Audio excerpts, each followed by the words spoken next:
Welcome back. New at 6, a Concord man finally gets his day in court tomorrow and a chance at going free. Ronnie Long has spent 44 years in prison for a rape he says he didn't commit. And tomorrow, federal judges will hear his case, but not in the usual way because of the coronavirus pandemic.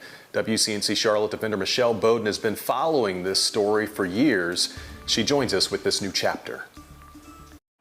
This is truly unprecedented. We're talking 15 judges, the full federal appeals court for the 4th Circuit, plus 2 attorneys arguing all of this remotely, and all of this to decide if Ronnie Long could finally go free.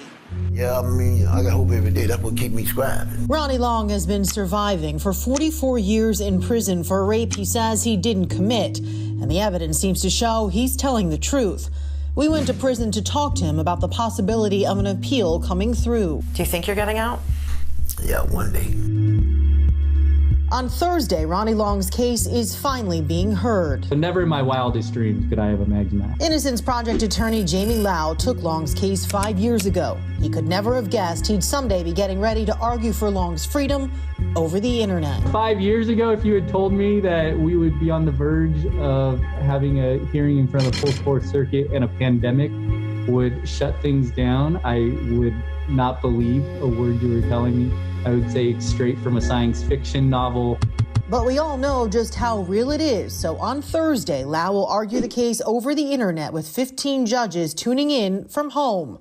Lau will do a quick recap of the case and spend most of his 30 minutes answering questions from the judges. It comes down to the fact that the police department suppressed evidence that pointed towards another perpetrator, exculpating Long, and had the jury had all the information in front of them, they would have known that Long wasn't the perpetrator and that law enforcement officers had information that pointed towards another individual. Law enforcement also helped handpick the all-white jury that convicted Long. You talking about racial injustice, racial discrimination? Yeah, it's real.